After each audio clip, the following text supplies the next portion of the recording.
Hey guys, what's up? So I don't want to do this video. I'm just letting everybody know that. It's too personal, but it has affected me greatly in my life. And I knew nothing about this diagnosis, condition, whatever you want to call it. I didn't like the sound of it when I heard it for the first time and was first diagnosed with it in 2016. I didn't want anything to do with it. Okay, let's just put it that. I wanted nothing to do with it, and that was that. So I never looked into it. I never really, I think when I asked, people about it, like my mom, she majored in stuff in psychology, so there's stuff that I can talk to her about. And I think I probably obviously asked her what it was, but I don't remember. It's probably something I numbed. But it wasn't to the extent of what I have learned about it, which had a lot to do of the reason why I disappeared longer than maybe I would have the past couple months during a lot of healing inner work that I've done. See, I can't even look at the camera. It's not easy. I'm sorry. So, and I've been avoiding doing this video for so long, but it's kind of like at the point just hurting myself. So, in 2016, a really traumatic thing happened. And, pretty much I was told by my son's father, I'm all about family. I will do anything for family. I was with my ex for 12 years. Pretty much, it was horrible. It was fucking horrible. It was horrible. Imagine if you know why I just said that. It's because of what I'm going to tell you. But it was horrible. And I want to add something, and you'll understand why I'm adding this earlier in the video before I get into it, is I always used to say about him, he's unpredictable. You never know what's going to happen. And there's no gray area in between. There's always black and white. So it's either always bad or it's always good. And in this situation, it was mainly always bad, but whatever. Will not pay attention to that statement when I explain what I'm going to be talking about later. So I stuck with him because I just wanted my family together, because I never had the family that I wanted growing up. I don't think as a child I felt like I even had a family. Obviously, I didn't feel loved. I didn't feel accepted. I didn't feel, like I was allowed to have feelings. I wasn't allowed to express feelings. I wasn't allowed to talk when I wanted to. I had no voice. I had to come off as perfect, so I wouldn't embarrass my parents, or mainly my dad. My life was always secretive. Nobody knew what was going on behind closed doors in my family on both sides. So when things started coming out when I got older, nobody would have thought that it was true. I didn't have it good. Let's just say that. So, when you pick up on certain mechanisms of defense and how to survive your childhood into teenage years, into adulthood, you still have those inner child wounds and ways of dealing with things where if you don't heal them or catch on to them or anything, you're going to still go by a child's mind of how you deal with adult situations. So,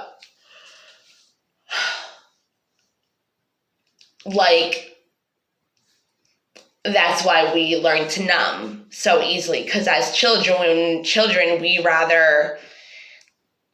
a lot of us are told that, we're weak, or, just the way we're treated about our feelings or whatever.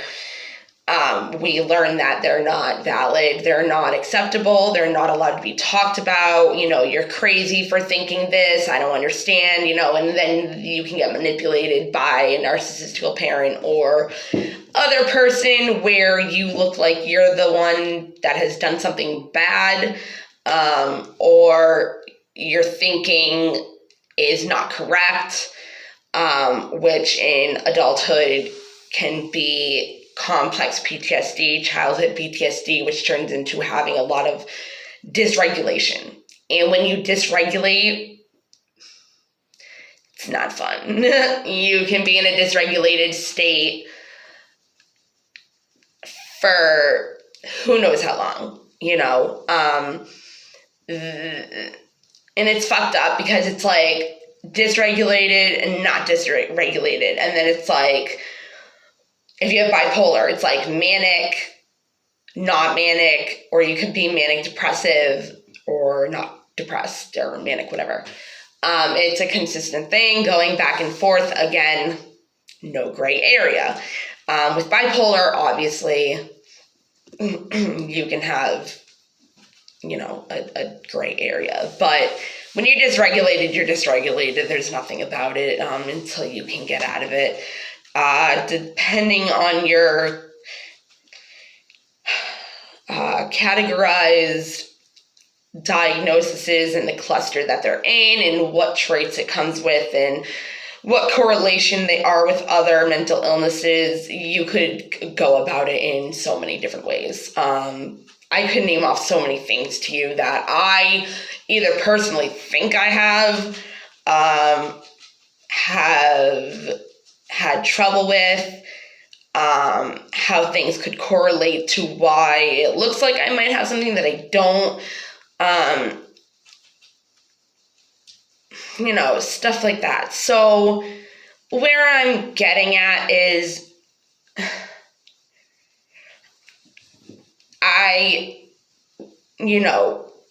it was twisted around that what happened to me. And again, I have learned the whole victim is not a real thing. It's not like I always think it. I do have to remind myself when I start feeling myself putting myself in a poor me or pity party or, blaming somebody else for what they did to me and why I feel the way I do and, all of that. Because again, I've said this before, if you are not happy with a person and the way they're treating you, you are always having the free will to leave the relationship. And it's like, if you don't, you're allowing yourself to keep getting hurt. So how can you blame that other person? You can't. I mean, you can blame them. No, I don't even want to use the word blame. You can say how they have an effect on the way you feel, but you can't blame them for them being the reason. Like, do you know what I mean? Like, yes, blaming them for the reason, but you can't, I don't know how to, pretty much like you're allowing yourself to keep getting hurt if you don't leave the situation, so you can't blame them for that, It's about you, your well-being. You're the one that takes care of you. You're the one that's supposed to take care of your needs. You're not supposed to try to find it in somebody else. That's why we should try to be whole and heal as much as possible before going into another relationship, which is what I'm doing. So, which is what I have been doing. But up until this point in my journey of healing myself and helping other people and knowing what I'm here to do and knowing that the whole spiritual journey thing is to, you don't even have to look at it as living in God's image or a purpose. I mean, I believe we have a blueprint, we sign contracts and stuff like that before we come into this lifetime. If there's karma from past lives that we didn't complete in our previous one, the karma comes over to this one. It's another thing we have to complete because it is a soul contract. So when they say you have a twin flame or a karmic relationship, that person has been in your life before, and it can be the same exact reason of why they're still in your life, because you haven't completed that contract or karma. So, it could be about forgiveness. It could be about something that you promised somebody in another lifetime and you didn't follow through with it. It's about, with your twin flame, like you guys are supposed to come together in this lifetime, but you still haven't, and you're supposed to. So you and your twin flame can literally live thousands and thousands of years together until you get it right. But you could have been in a relationship with them in previous ones, but whatever your contract was with that person going into that lifetime, and if it wasn't, if you didn't sign off on it and put your John Hancock and shit, like, it's still going to keep going. So, anyways, I wanted my family together.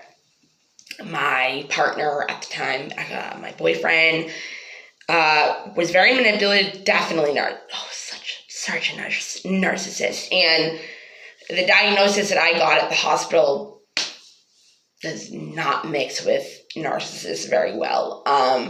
It's in the same cluster category it's a cluster B category, which is like with narcissism, hysteria, and I think there's another one, but I can't think of it. So pretty much when I act a certain kind of way because of this diagnosis, it actually can make it look like I'm being narcissistical, but I'm not, and it's totally different intentions or reasons or why I'm acting the way I am, because it's still in the same criteria, but it's different than narcissism. I mean, everybody has narcissism in them. It's not like everybody is perfect and doesn't make mistakes. We are human beings. We are spiritual beings living a human experience in a human body. At the end of the day, forgetting everything that we've ever been known to know, which is love and God. And when we are shot into this world out of our mother, everything pretty much goes out the door and we forget who we are as people, and we're spiritual beings, and that we are an image of God, and we are supernatural, and we can do anything. We are an image of God. We could walk on water if we wanted and turn blood into wine or whatever it is.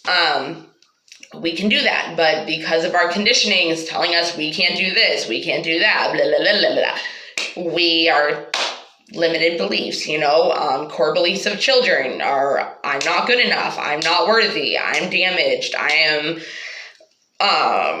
broken, I am this, I am that, I'm a burden, so if you have those qualities that you can think of, it's from your childhood, man, like, that comes into adulthood, that has never been healed. I think, I don't think fully, but a lot of where I figure out my healing and where it's, I figure out after, if I can. I'm not going to say I'm a genius at healing, because I'm not, but I do know a lot about trauma, and I do know, I've studied so much, I've been through so much to understand. I can talk to my therapist for hours and hours and hours and catch up with her and know what the fuck she's talking about and understand what it is, what it means, everything. Like, she loves me. I'm one of her favorites because I know, and I'm aware. So literally I will talk to her and I'll be like, I'm doing this, I'm doing that, and I know it's a childhood trauma thing, and I know it's a childhood programming, but I still feel this way, and I know I'm not supposed to. And that is also one of the things you don't think you're allowed to feel how you feel, which we numb. Why we numb has a huge reason to do with it. We think we're not allowed to have those, I am weak, obviously, is another one. Guilt, shame, regret, of who you are, things you've done, because we're not taught that everybody makes mistakes. And it does have a lot to do with, blaming another person for something and then them feeling guilty, ashamed of themselves. Then you bring sexual energy into it. And if you feel shameful when it comes to sex, or you use sex as blah, blah, blah, blah, blah, you fill in the fucking blank. Like, it could be an example of, your mother catching you masturbating and being like, don't do that, that's not okay, da-da-da. And then, like, you grow up with feeling bad that you were doing that, got in trouble, and then you feel shameful and guilty when it comes to sex. So you can attract things that have something to do with sex, where you either just don't do it, or you hardly do it because of ashamed of who you were and what you did, or you can feel guilty, attract situations where people are going to either twist shit around and make you feel guilty that is related to sex, or you're going to do something that is going to make you feel guilty to the situation of the sex of who you're having it, whatever. And I'm getting off track, and I think I'm trying to avoid this. So yeah. So if I seem to anybody, and again, I can see these traits in myself more in boyfriend, girlfriend, romantic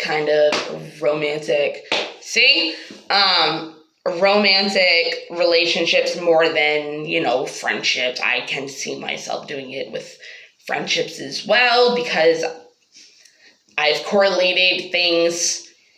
And when I started learning about this, I was like, damn, like, not anything close to, and it's only with certain people for whatever reason, whatever. I've had to learn how to communicate, or I wouldn't be able to do this. Like, I wouldn't be able to know when I'm doing it, know why I do it, know how to fix it, or not even fix it, but work on it so I don't suffer from it anymore. And ruin the people that I actually really care about and my relationships that I actually give a fuck about, because it's not that I don't give a fuck about relationships, but I don't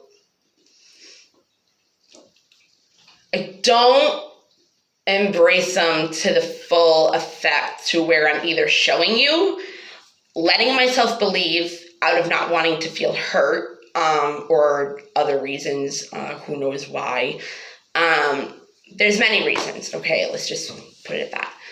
And again, those are from childhood trauma, wounds, and then growing up and attracting those childhood wounds of not being healed. And so we are put into situations of, even having a narcissistic parent and wanting to try to help them and fulfill them. That's why empaths are the way they are. They want to, and we go to the parent kind of style relationship person that we want to fix, or that particular parent. Yeah. So, with that being said, I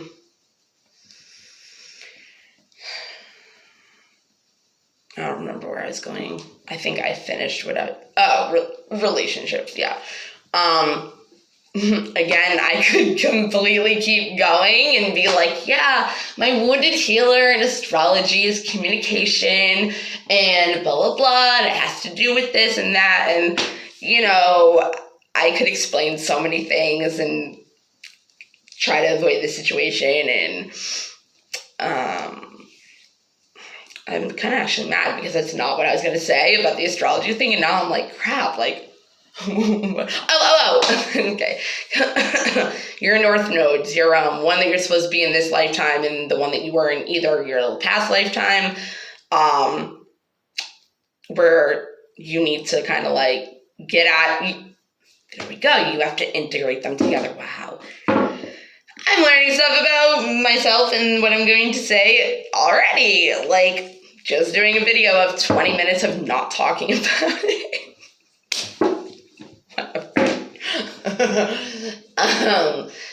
which is another thing, avoiding trying to talk about the things you need to be expressing. That's why I'm learning how to communicate and actually learn how to express my feelings. But I still have the core wounds, and I'm still attracting the same shit. Or was. I don't know now because I haven't continued on with my situation where I've learned the most about myself, my triggers, my healing work. So thank you for that. If you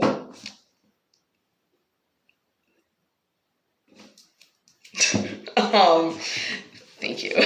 So I can't believe how much that relationship like pushed me in a way that nobody, nothing, not even myself cared to.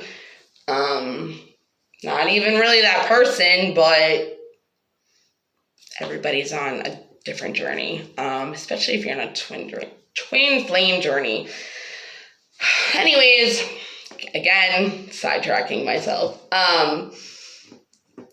I cry a lot about this. I've broke down crying so many times because it's like when you realize why you do certain things or why you do a particular thing that self-sabotages you every time. See, I don't want to keep saying that because of law of attraction. So I just won't put images with it. But when you do have that problem, that's not even the problem that I have when it comes to that. It's because I know it comes from my childhood, and I think to myself, if this can happen to me as an adult because of this that happened to me as a child, it's sad that I was affected that badly as a child to grow into the diagnoses and why I do the things I do growing up because of my childhood. It's just sad. Like, it's just sad for a child to be put through so much where it neurologically fucks them up. Like, your brain literally changes because of trauma. And I am not a victim, but I am a product of that. And I will completely tell anybody that. It's not something to be ashamed of. It's not your fault. You were a child. You didn't know better, and you were following the footsteps of who you thought did, or who you only knew as parents to raise you to be the way you assume you're supposed to be. You know what I mean? Hold on. Okay, my shirt was feeling uncomfortable. So, let's just get into it. So, anyways, the thing happened in 2016. Again, I only stayed with him for 12 years because I thought that I could fix it. He was just like my dad.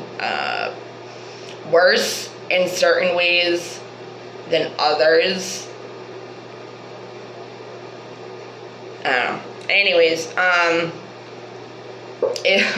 same dynamic, man. Like, I would look at it when it was happening and just be like, especially when we broke up, it reminded me of like how things were when my parents were getting divorced, and how my dad would act. So totally different ways, but the same at the same time. Drugs, anger, put it together however you want. So even though what happened was happened to me, you know, I had the emotions about it. Again, I just want to say that your emotions are valid, but it doesn't mean that they're true. They're true, but they're valid. However you feel is valid. You feel a certain type of way because however you feel, the reason to feel that type of way. Everybody's perspective is true no matter what, because it is that person's point of view and outlook. So you can never tell a person or try to convince them that they are wrong about their perspective, because everybody is different and everybody looks and feels and has different emotions about different things. Even if you're in the same situation, like, oh my god, like the same thing happened, you guys. Like, you know, somebody could be terrorized or totally traumatized by it, and the other one's just like, yeah, okay, whatever. It all depends. But I hate when somebody's trying to convince me that I'm wrong, or that I'm doing something, or I'm this and that and the other, and it's like, no bitch, I'm not. Shut the fuck up. Sorry, that's one of my biggest things. Probably one top triggers of mine, something that, yeah, because I was blamed for everything my entire life, especially for things I never did, and it was somebody else that did it, but because they were favored over me, and this is family, they were favored over me, I was the bad one. So there you go. So, what was I saying? Oh yeah, so your feelings are definitely valid, but it does not mean that they are true to how you're seeing it in the situation. Okay? Distorted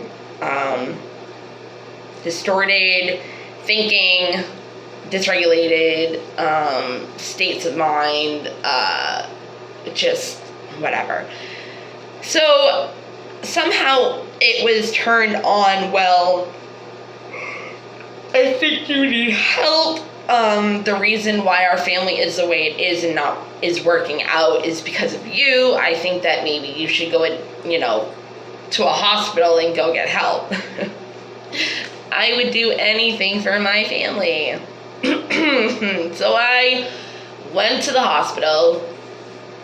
Pretend I know how to do this. I know this stuff, unfortunately. And I mean, I guess it's not really like hard to know, but I know it too well. Okay. So I went to the hospital. I pretended how badly I wanted to kill myself, which probably subconsciously I did. Sorry. I got admitted, and I went off to a psych ward or whatever, dual diagnosis, fucking mental institution. Like, back then it was, Worcester. It was still part of the hospital, and I forget what it was called, but I don't think it's there anymore. But I think they, changed it. So, anyways, then it got worse, because I was away from Dawson. I didn't know what was going on. He lied and totally abandoned me, which wasn't anything unusual, but now looking back on it, obviously, you would see it differently.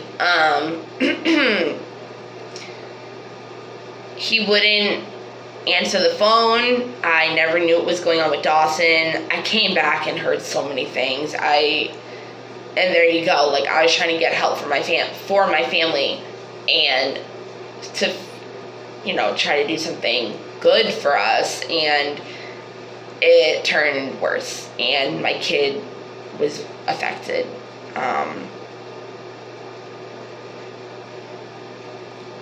Yeah, so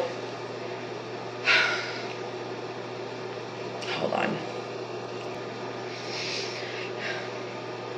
Okay, sorry, talking about it. This is what I realized during this healing, is that I do not, or at least not as much at all, numb my feelings anymore. I make myself feel them. So things that are going on in my life right now hurt worse. It's not like it seems worse, because it hurts, but I guess it's more like I accept myself to be able to feel the feelings, feel the pain, So when something comes up again, I'm going to know what that pain feels like, and I'm going to decide not to want to go through it anymore, and I'm not going to do what I would impulsively normally or could just do without thinking or whatever, and just go into something that potentially could really hurt me. Because I know now the feeling that I do not want to feel, instead of just numbing myself to the feeling and thinking that the situations, the chaotic situations that I am in is normal. Chaos attracts chaos. You know, when you think chaos is normal, because that's what you're used to, you know, that abnormal becomes normal, and it's not healthy, obviously. So I let myself flood with feelings, and it's been fun. So now that I'm like, as soon as I said Dawson was affected, that's what killed me. I mean, it wasn't my fault, but it's hard for a mother, especially one that has done as much work on themselves that they have in order for their kid to have the best life possible. And so I can help him, so I break the cycles of our ancestors, and the trauma doesn't continue. Okay. I guess that's something I need to heal and feel guilty about it. Even though I know I shouldn't. See, that's the thing. I know I should not feel that way. I know I did not do anything wrong. I know I was put into a predicament where I thought I was doing the right thing, and I had good intentions for it. But you still have those triggers, and you still have that thought process, and I'm just grateful that I'm self-aware, where I can be like, Bethany, you did nothing wrong. You were doing it out of your golden heart for your family. So, hold on. Damn, man, I might do that a lot. So I went to the hospital, and everything was still the same, but I got one new diagnosis. Did not like the name of it. Abbreviation. BPD. So, what it...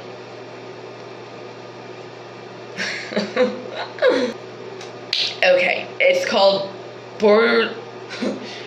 borderline personality disorder. So, in my mind, I'm thinking, oh my god, it's considered a personality disorder where you're having a bunch of different personalities, and you're schizophrenic, and you're this and that. So I was like, fuck this shit.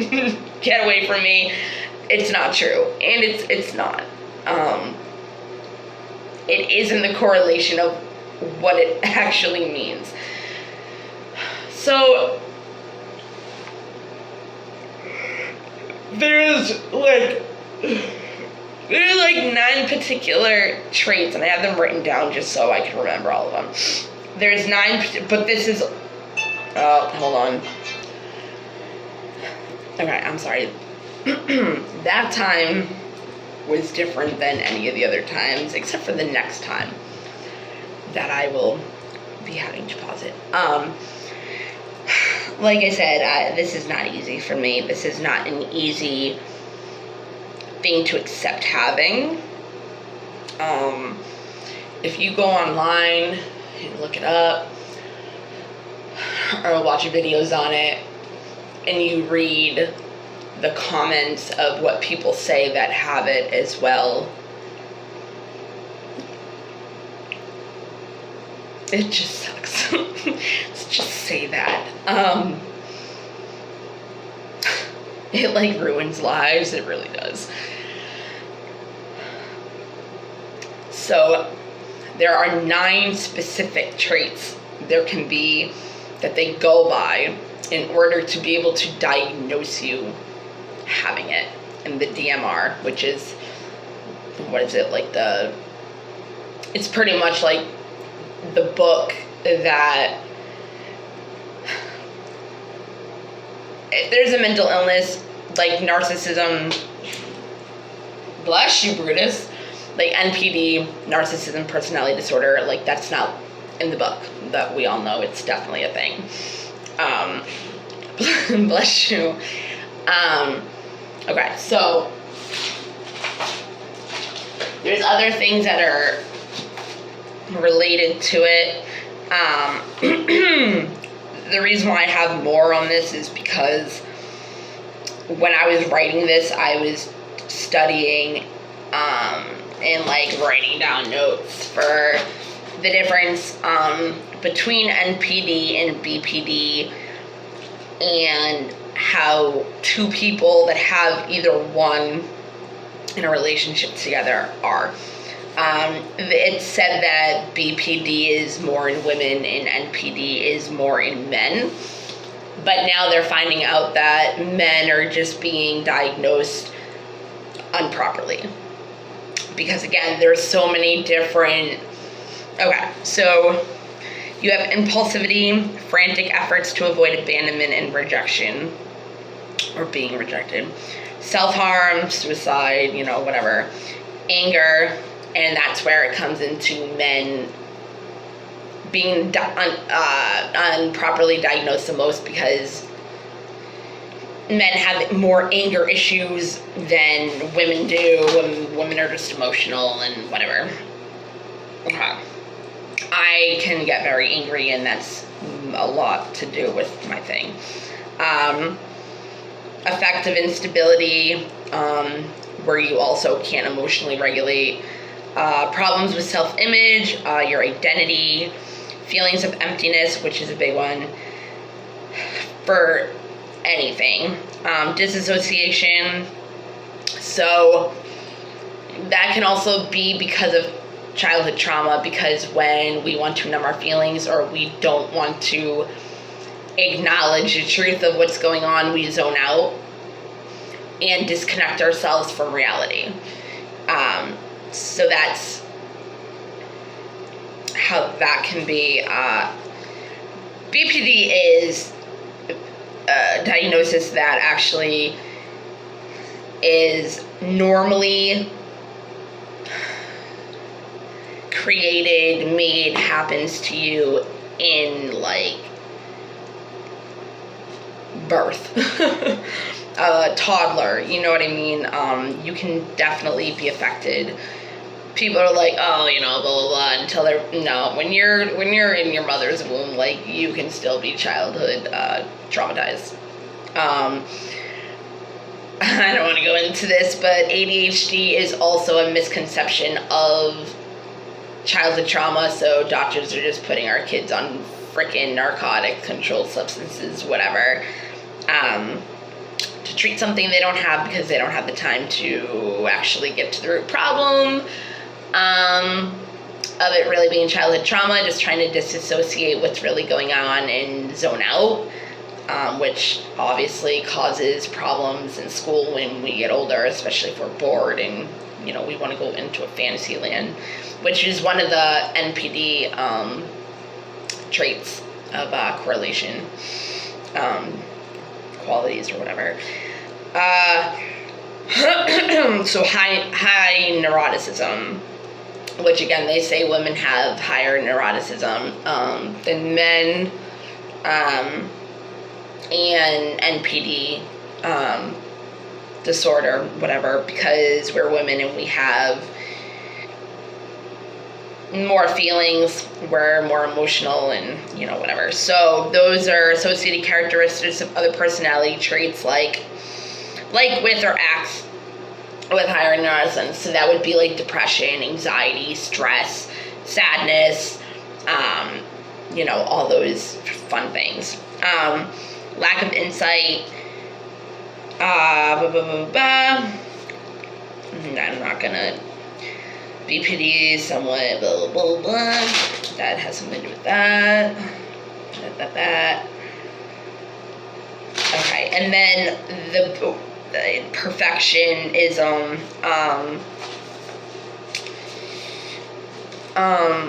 and the biggest one that I've realized about myself, which is a huge problem, issue, I don't even want to call it that, but whatever, is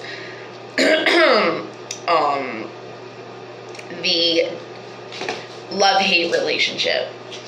And I'm pretty sure that for me, I think that was triggered out of me more out of my relationship with John, my son's father, because literally, like, right off the rip, and I think that's why I also like pain and pleasure, love-hate relationship. We were like, he labeled us kind of like Kim and Eminem. So our songs were Black Dahlia from Hollywood Undead and Kim. Pretty much right off the bat, I would think having bruises was sexy. Not by getting hit, just I bruise easily, I'm anemic, and I'm not going to go there either because whatever. But like, he would take pictures of me, you know, provotic pictures, and it was because of the bruises. And we would actually beat the fuck out of each other a lot, especially when I would be drunk or on Xanax or in a blackout. You know, I've woken up the next day and he was nowhere to be found. Come to find out, on Xanax, come to find out he was in jail and got arrested and had a gun, like, put in his face and was hiding in the closet with, like, his boxers on because our neighbors were, like, they called the cops because of how badly we were fighting. Like, it was bad.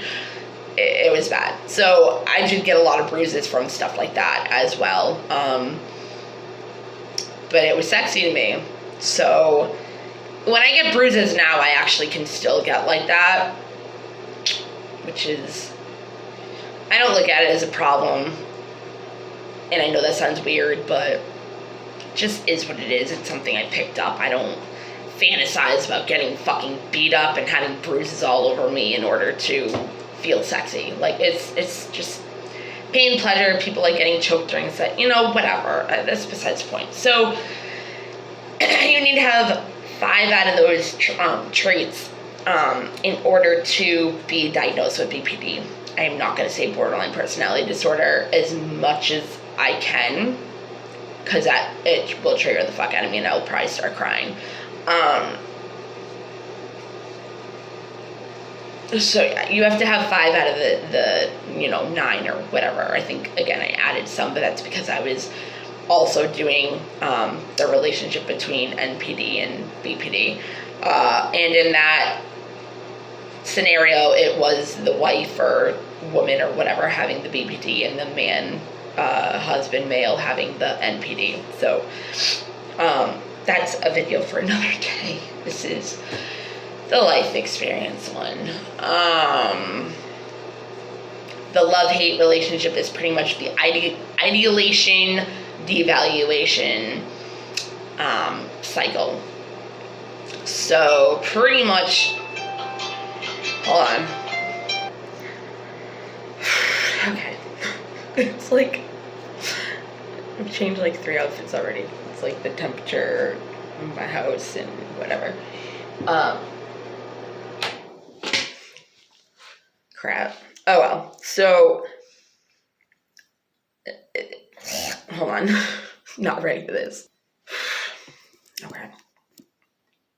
It's been hours since I did the last outfit. Yeah. So, I haven't even watched the last bit. I think it was about the love cycle part. I don't even know. Oh my God. I hate that I stopped having to do it. The love cycle part is about ideation and devaluating, okay? So pretty much what it is when you find somebody, either you're in a relationship with them or you have a crush on them or like you're just talking to them and whatever. With somebody that has BPD, especially with lack of insight, they are the one. Like, the one. Like, oh my God, like this person like is the one, okay? And many people for them can be the one until you find the one. But as a BPD person, it's hard to hold on to them because of the way you act. Anyways, so that's why I'm doing this video, because I I also have methods of what I've learned, and, you know, I haven't put them to test yet, but I have in a way. Anyways, so it's like, this person can do no wrong. They are perfect. They are the ideal epitome. Is that the right word? I think so. Whatever. It's supposed to be a good thing. Ideal epitome of a relationship, a person, like, best things in sliced bread. You know what I mean? Like, they are put on a pedestal. Like, they are the one, right? So that's like the idealization, whatever. That's when, like, that's the love part, okay? Then you have the hate part. So you have the love-hate cycle relationship.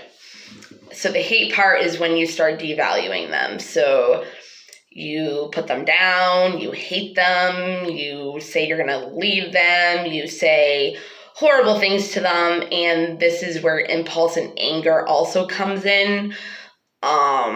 So you can really kill somebody with your words, especially for a person that has BPD, because it's not that they don't understand what they're doing, but they also don't at the same time. And they don't look at it as a problem because they don't understand. But once you learn about this stuff and you know that it's not okay what's going on. I mean, even when I was doing it, I knew it wasn't okay, but I wasn't understanding what the cycle, like, was, because I noticed it with John in the first ever.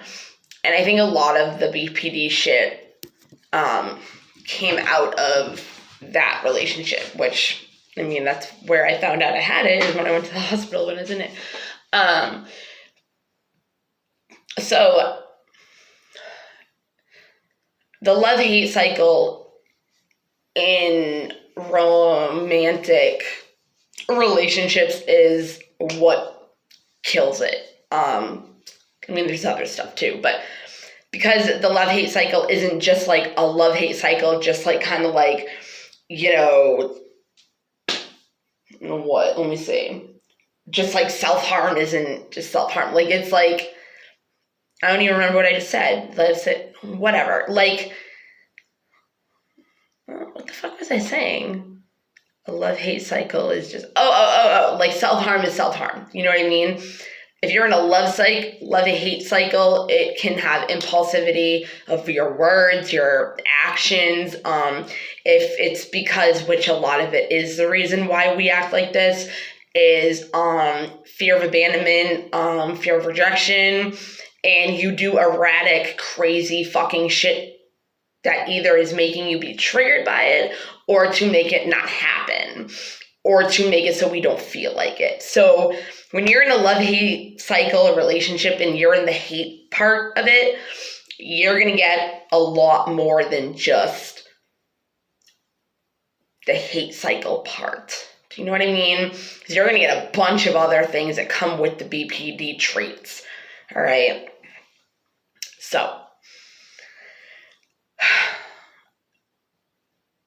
where I come with this part.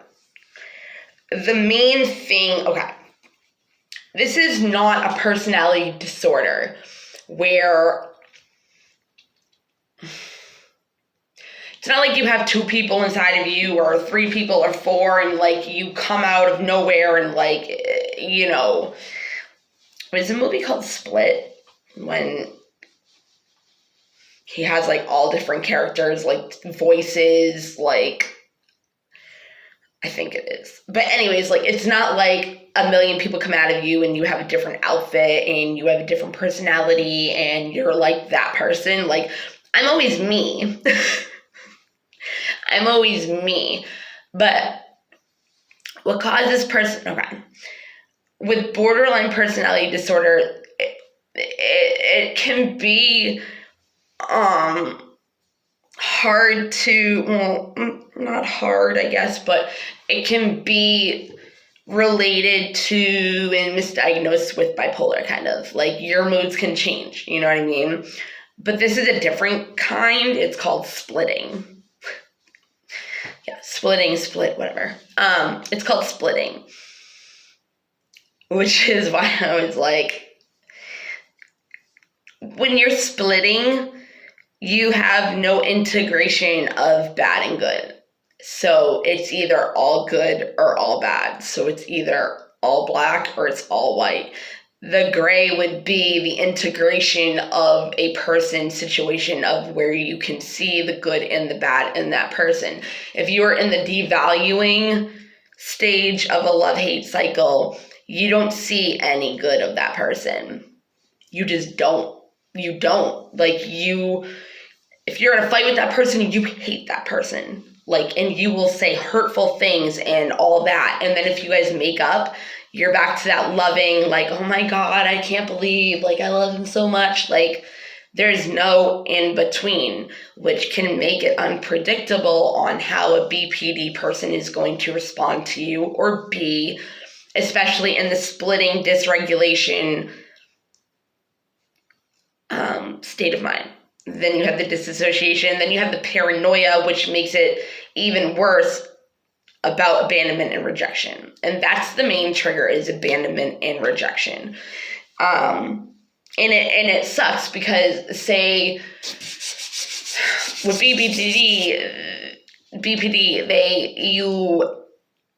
again, lack of insight, dissociation, it's distorted seeing. That's why I say your emotions, yes, are valid, but it doesn't mean that what your emotions are about is true.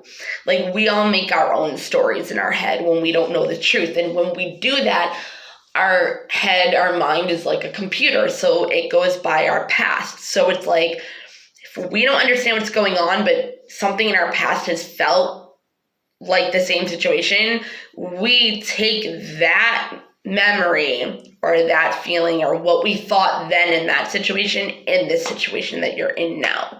So it's like, it's not even a new situation. It's not even a new person. So you start projecting not only everything else, but you're also projecting fear and what you saw in whoever did that before or that situation before onto that person. And it's like, they're not even doing anything that you think they are, or they're not, whatever, but you put it so much into your head that that's what it is. That's what it is. You know what I mean? So you can actually start hating a person for them not hating, you know what I mean? But you don't see any good. So when somebody starts to piss you off, it's like you're getting there, like you're getting to that hate cycle. It's like, for a BPD person, it is hard to, well, it's not even hard. They just don't see it. They don't see things the same way other people do. They're more emotionally charged. They're more sensitive. Wow. They're more, not even that. Their emotions just work differently than others that don't have this kind of mindset, thinking shit. It's what it is shit. So, and then it becomes feelings of emptiness. So a lot of relationships, you go through the love-hate cycle, and it's a lot of, if that person is making you feel rejected or abandoned, you're going to have that love-hate cycle with that person. And that person is either going to deal with it or understand what your BPD thing is and work with you on it. They actually have like BPD, like help for your other person. Yeah. That's why I'm like, nah, I'm not doing this shit anymore. Like, once I learned about it and learned what causes it and learned what symptoms are, I was like, all right, well, at least I know that, so I can work on that stuff, so I know where it's coming from, why I'm acting that way, and what's triggering it, and be aware of what I'm doing, what's going on, rather than having no self-awareness whatsoever and just fucking hurting people and cutting them as much as I can to hurt them in the present moment. But I'm not even trying to hurt them. It just is because of the shit I'm saying. And it's very confusing when somebody is worshiping you and loving the shit out of you and saying so many nice things to you about how you feel about them, and then all of a sudden they're like saying the worst things to you, like they just spit in your face. And that's not a good feeling to know that you can do to people. John always used to say to me that I had a very disgusting face when I used to look at him, when I used to get in that love-hate cycle. And I'd look at him with disgust. And there's actually something that one of the counselor people said, that he went into the hospital or something, and he was talking so much shit about his wife and blah, blah, blah, blah, blah. And I've done this so many times. And he had a disgusting face, like a face of no other, of just pure disgust. And then the next day he was in love with her again. Like nothing happened. That's me. Not anymore. But I've done that so much. Not doing it anymore. No.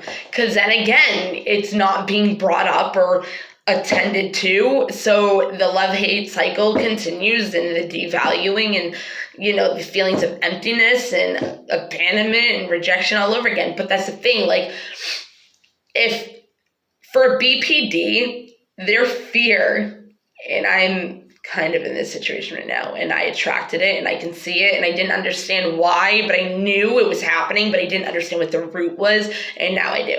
Anyways, your fear in your whole entire life is kind of revolved, not really, but kind of is revolved around being abandoned or being rejected. I'm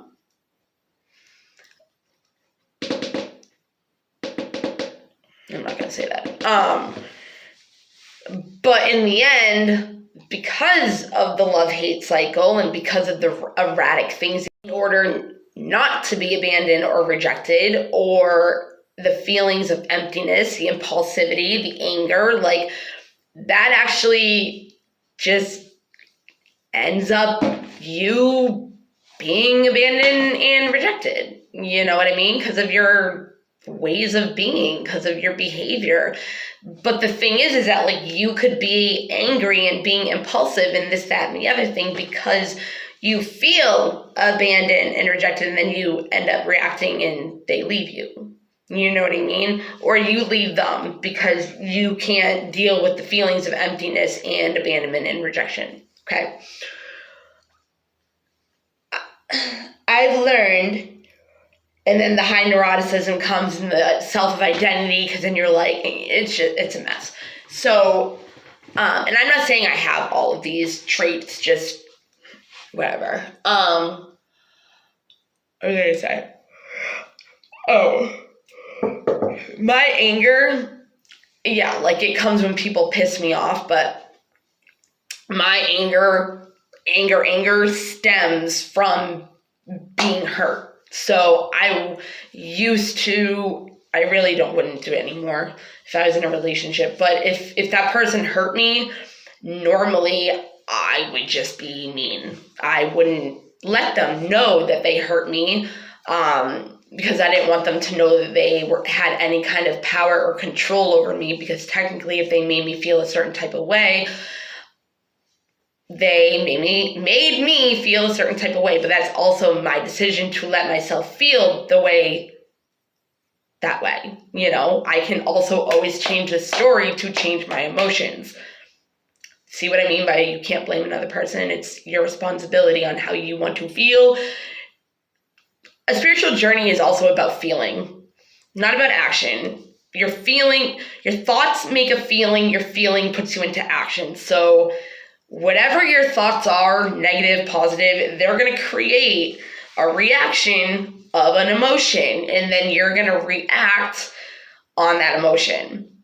And if you have BPD, you're going to normally act out of impulse because your thoughts and the way of looking at things is distorted, especially if you have dysregulation and you do have childhood PTSD and all that. So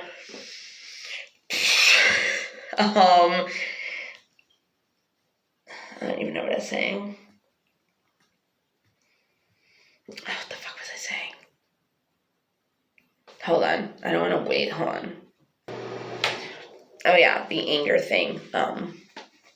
Yeah. So I would act out of anger when somebody would hurt me. Because I'm like, fuck this. I'm defensive, and that's what I learned. And that's what I went by so many years.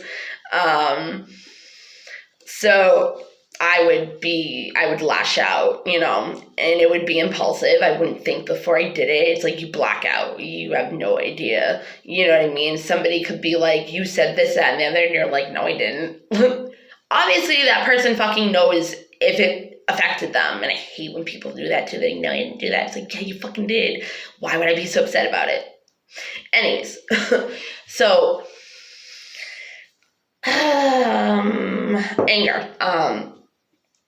Yeah, I used to not tell people, hey, that really hurt my feelings. Yeah, no, bitch, you're weak. Don't, again, back to the feelings. But if you say that to them right then and there, it won't build up resentment. You'll be able to understand what the real situation is, especially when you have distorted views and thoughts and imposter syndrome. Like, you know what I mean? Like, there's so much psychology. There's so much, damn. Like, and I'm putting so many different things into this, like, and it's true. It is. It's complex, man. It's, if you don't understand or you don't know and you're not aware of these, like, yourself, you don't know yourself. You know what I mean? You don't know yourself enough to go dive deep into yourself in order to know how to heal. It's not easy. Like, the journey is all about feeling your way back to love. Because that's the highest vibration. Well, gratitude is, and that's another thing. Like, be grateful. If you feel like you have nothing to be grateful for, be grateful for the fact that you went to bed breathing without having to worry about it. Like, you didn't have to stay up to make sure you did it right. Like, stuff like that. The air you breathe, your organs, like your bones, like, be grateful for the little things in your body, or be grateful for the fact that you have eyes so you can see, like those things that we take for granted because they're just normal, like, be grateful for the fact that when you go outside, you can smell the air, like, in the fall, or the grass just being mowed. You know what I mean? Like, if you want to get into a attitude of gratitude, just start off general. Just start off with little things. And the more momentum you get of feeling the gratefulness and feeling the appreciation and there's another word that was literally in my head. It just didn't come out. The love or whatever. Once you start feeling that momentum, then you can start reaching higher things, still general, unless you're able to get into higher vibrating things that are in your life that you're grateful for. You don't have to just sit there and be like, I'm grateful for, it's not that hard. Like, you don't have to force yourself to find something to be grateful for. If you feel like that you have nothing to be grateful for, no, like, you actually really do. Like, literally just being able to see colors. And I'm not saying be grateful for the colors. I mean, you definitely can. It's simple and sweet and something to add momentum to, but some people are blind. You know what I mean? Like, some people can't, obviously people can't smell or whatever. There has to be somebody in the world that can't smell. But it's like those little things we take for granted because we don't have to work to do it. It just comes naturally. It's not something that we have to worry about. In a sense, you know what I mean? But emotion is energy in motion. We are all energy. So whatever your energy and your state of mind and feeling and emotion is what's going to drive you to do the next thing of cause and effect. So if you're feeling negative about something, you could end up just lashing out. You know what I mean?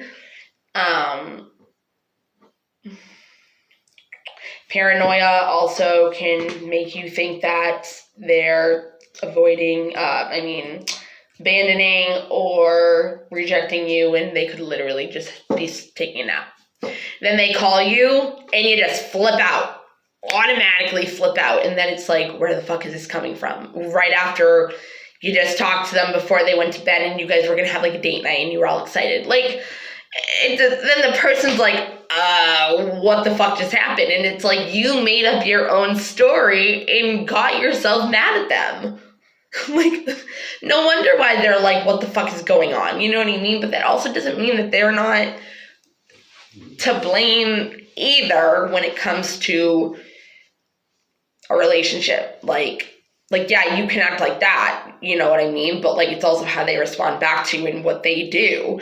Like, maybe you do feel abandoned and rejected because they really are doing that to you. And if they're a narcissist, damn, I have it right here, narcissist and freaking BPD relationships. And it's fucked up, man, because I've been in so many of them, but now I know, you know, it's nuts. But yeah, I don't know if there's anything else.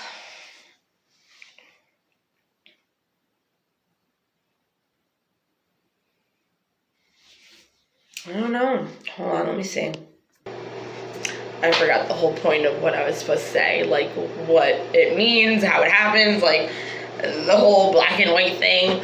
And I'm looking at myself and I'm like, something doesn't seem right. And I'm like, oh, I changed and I didn't put this stuff on.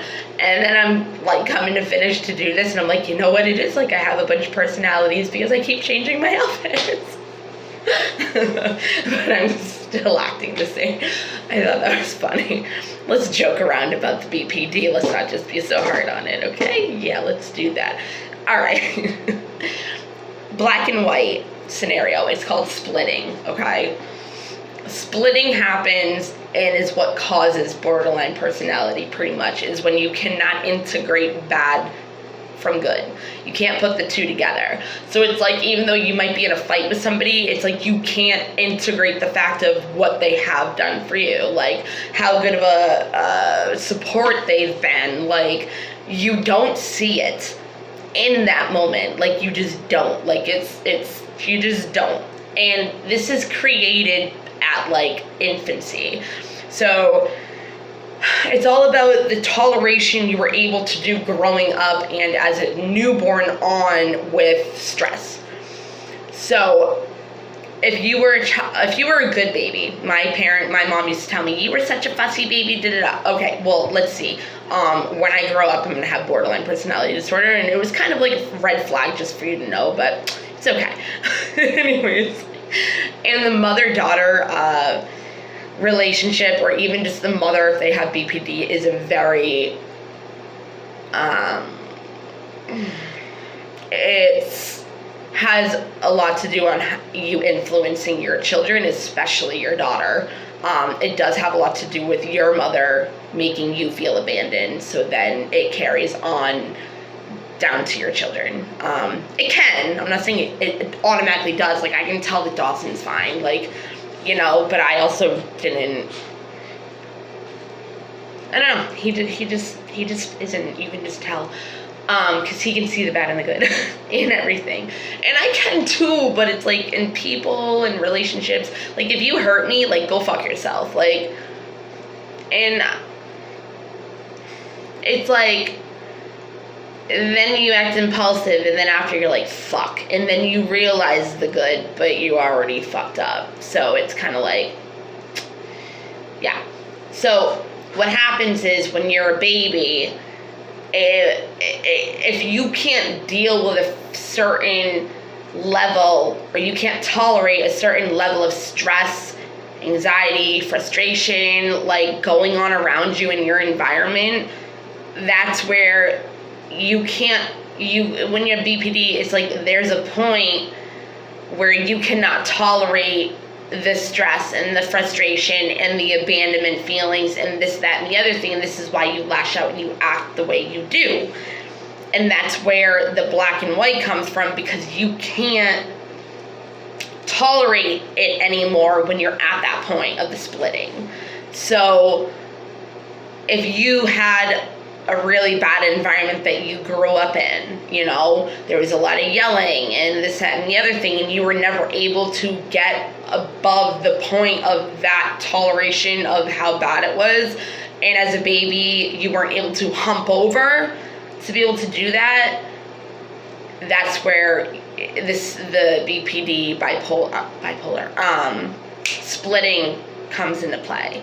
So if a person gets you over that bump that you haven't been able to learn or grow into being able to get over that hump, like that's when it happens. Like, so it's like there's a certain point, I guess, where there's like a boiling point where you just can't anymore. But I think also, even if you have it, I think because of you having that needing to tolerate or just needing to have that level, it still just sticks with you in any level of stress for some people.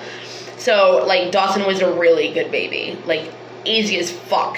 And when I learned this, I was like, like he didn't have a lot of chaos going on, obviously, like he had it good, you know what I mean?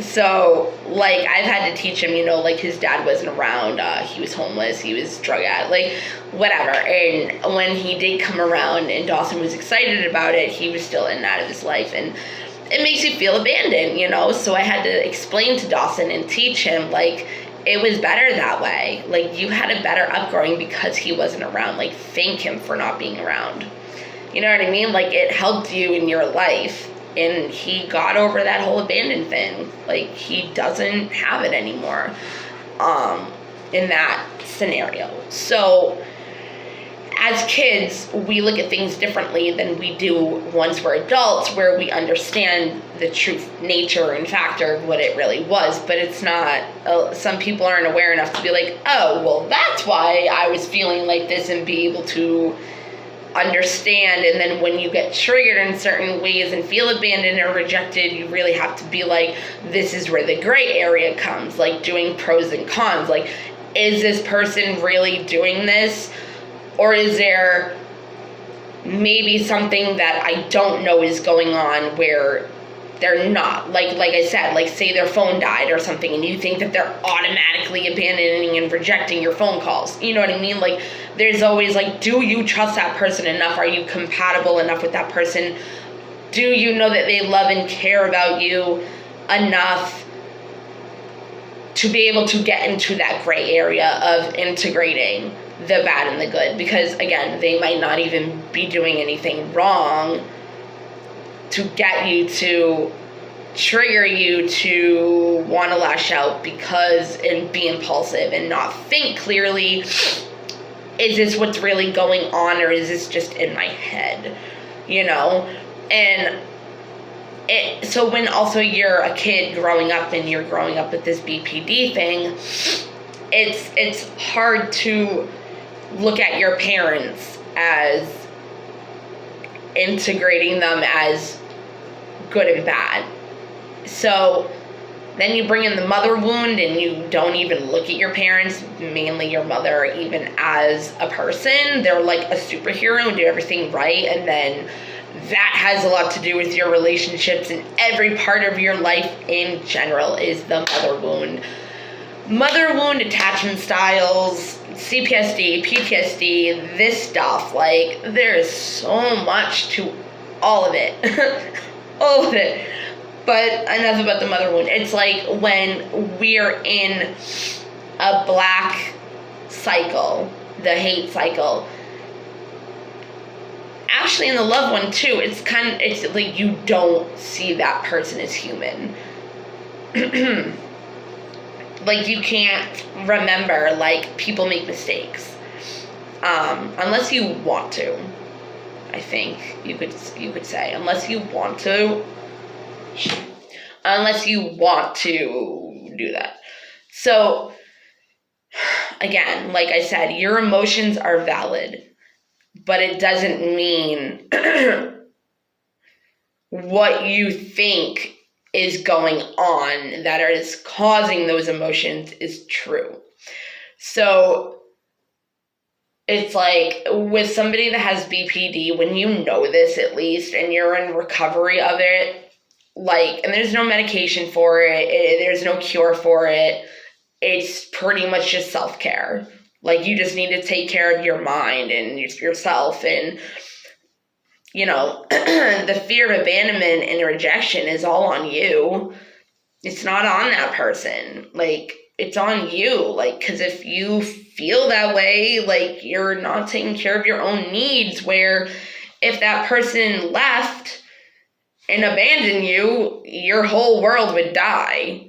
You know what I mean? Like, that's where it comes into abandonment and rejection. It's like, oh my God, that person rejected me. It's the end of my life. You know what I mean? I can't live without that person. No, you can. How many times have you or whatever said something like that, and look at you? Like, where are you now? And if you still think you're in a bad position, whatever, you're still here. It didn't kill you, right? I mean, I could say that in so many different ways and terms, but it might still not be the situation. So I'm not being hard or trying to say anything that you should be this way or that way. Like, no. I respect however somebody is the way they are, because they all are that way for a reason. You know, a sin is a sin. That's how I look at it. As much as people could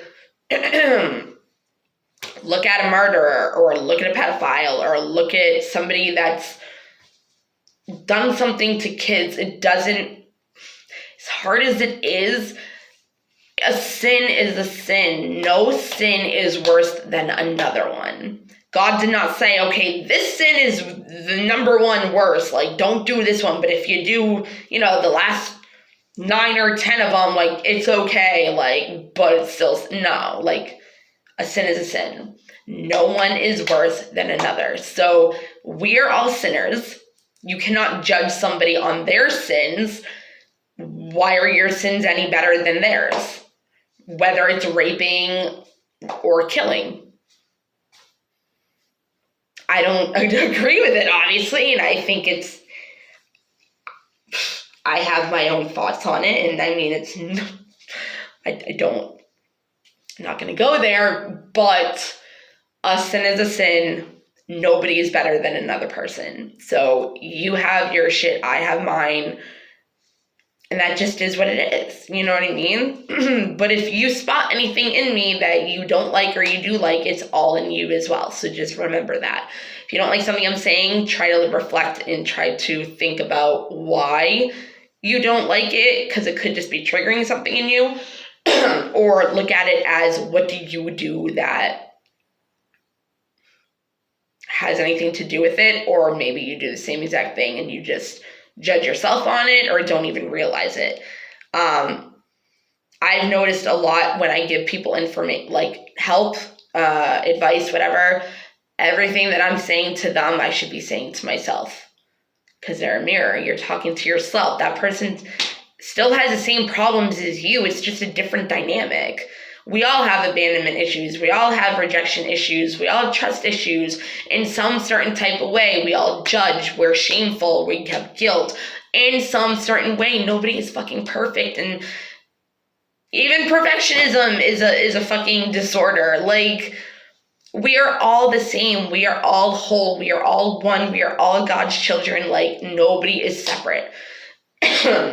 You are no better than a murderer or a pedophile, or, like, you're just not. I'm sorry.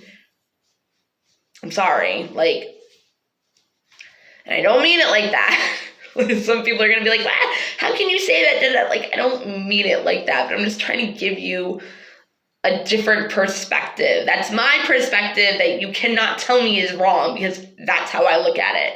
See how that works? So if you tell me I'm wrong, I'm not, because that's how I think of it. You can have a normal conversation with me and show me your side, and I can definitely take that in and maybe take something from it and change my perspective. That's always an option. It's always something that can happen. But when you're trying to drill somebody to tell them that their perspective is wrong, you're not going to get anywhere but war. So take it how you want, what I say, but you don't have to agree with me. Everybody has their own beliefs, and they all have their own beliefs, and they all cope in a different way because of different reasons. Like, you're not one to judge. Why? If somebody is raping children, okay, they most likely probably were getting touched as a child as well. And when things happen to us, for whatever reason, our brain, and this is science, whenever something happens to us, and I can do this, but it's not very easy. Whenever someone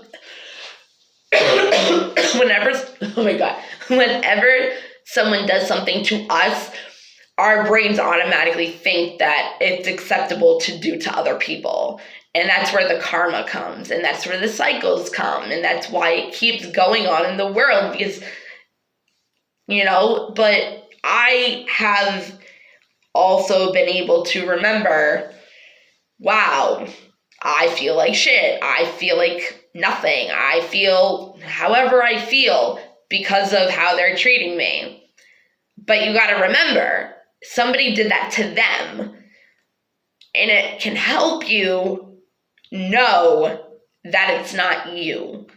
They're projecting something onto you, or they're taking their shit out on you, or they're just wanting, you know what I mean? I mean, it depends on the situation, who the person is, if they really love you, if you're, all that. But still, like, it actually is more comforting and a really good coping skill to understand if that person did that, then somebody did that to them. And I'm feeling a certain type of way, so imagine how they felt. And it reminds you it's not you. It's something that they had to deal with and that they have to heal, And again, this is where we help other people. If we learn how to heal that kind of situation, that person could learn how from us. That's how the cycle goes from there. I think that's it. Like, if you feel like you have any of these traits, qualities, whatever you want to call them,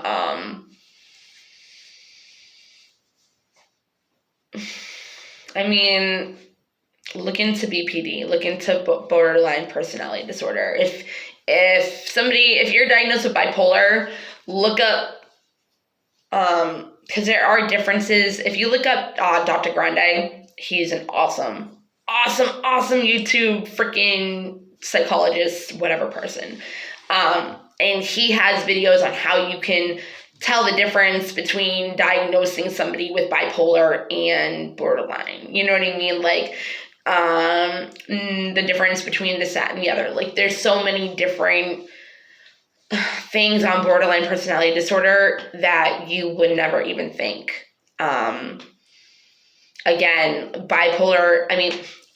borderline personality disorder people, since they don't see black and white, it's either I leave or I stay. There's no, again, like, working on it, or like, it's just like, okay, that person, like, this situation, like, they don't understand how to deal with their feelings, and their feelings are so strong that it's either I don't know how to express my feelings, or I'm not allowed to, and they're not going to understand me anyway, so what's the point?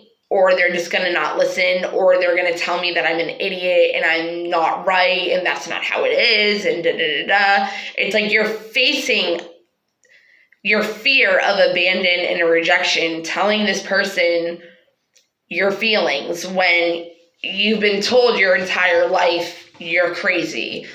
Don't talk about your feelings. You're weak. You're, this and that. And if you're feeling abandoned by a person or a certain type of way and you want to tell them because you love them, you have that fear. So then it comes down to the splitting of, I either need to leave and get out of this situation so I don't have to deal with my emotions and I don't have to explain to this person how I'm feeling, or it's being told I'm dumb, being rejected, being banned. So it's kind of like, yeah, I'm just going to leave. Like, what other choice is there? yeah, I just saw something in my head and then that thing went off as my omen. That, again, impulse. You might want to go back to that person, love-hate cycle. You might want to go back to that person. But that's the thing. If you can't do the learning of the integration of the good and bad of that person, stop, think, do a pros and cons list, and weigh out if it's still worth putting your effort into and how much you want to put yourself into it.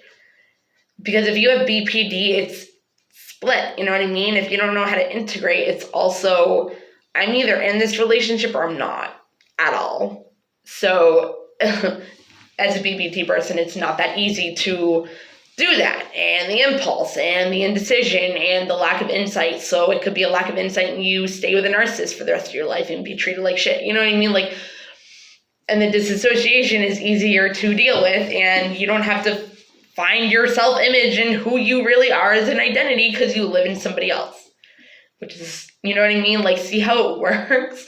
So the integration is really necessary, essential, beneficial, important, like beyond belief, because that's how you're gonna be able to determine what is good and bad to you and what is good and bad in the person you're dealing with, what is good and bad in a job, situations, friends, family dynamics, like, and how do you want to go about it? How do you want to make your decision based on what,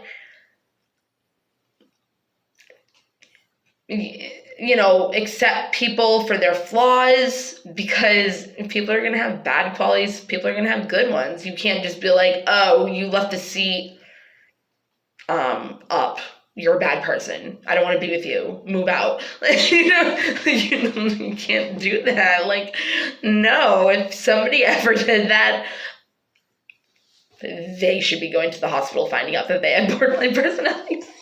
Sorry. But it's like, I can see almost everything that I've done in relationships, and I can understand now why I've done them, what the criteria is of and it's just sad because it goes back to your childhood, and that's where it really comes down to. But I'm a recovering borderline personality disorder addict. I'm just kidding. So it's like, if I want to fix a relationship right now, and there's been so much, and I've walked away so many times, it's like, okay, judgment day, dude. Like, this is it. Like, what do you want to do, and how are you going to go about it? And you're going to face your fear of being rejected or abandoned again. So, but now I'm able to communicate and see it logically. So when you're doing this integration part, you can, but do not make decisions on your emotions.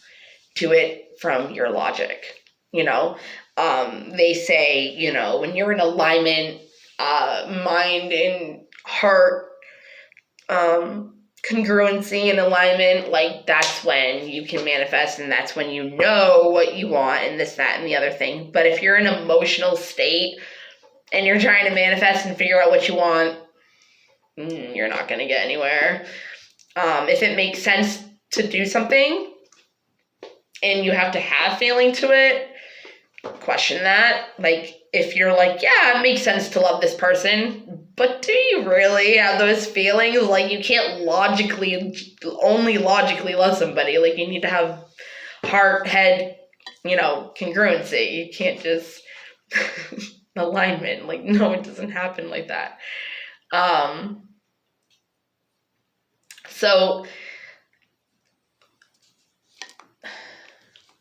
pretty much, if you are dealing with a BPD person in a relationship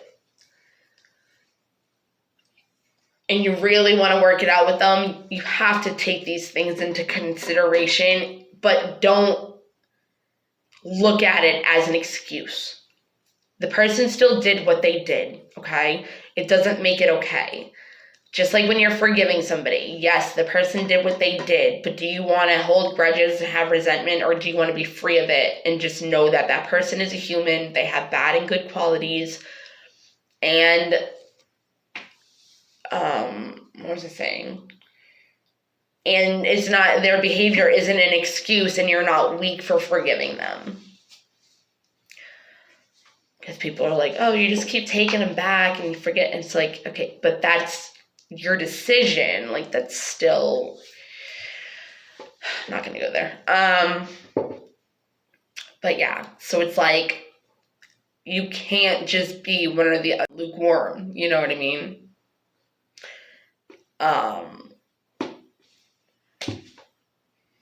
There's men and women, and we have trans in our world now. Like, you know, there's a duality to everything. But if you can see the two differences, can there be a gray area that you can integrate the two together? I'm trying to think of one. It's yin and yang, dude. Twin flame.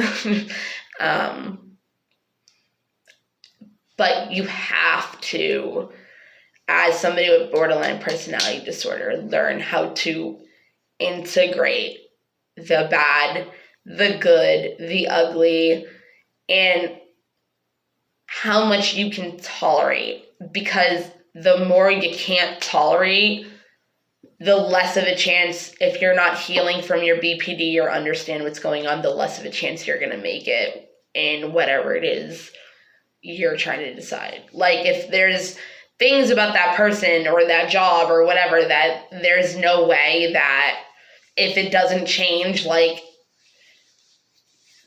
you know, you just can't tolerate those certain things about that person or job, like, that's something that you really need to look at, because that's, you know, and you can talk to that person about it, and if it doesn't change, then it doesn't change, but you also can't put that all on them, because you have to also change too and work on your tolerance level and learn how to control and see what you're about to do before you do it and make a big boo-boo.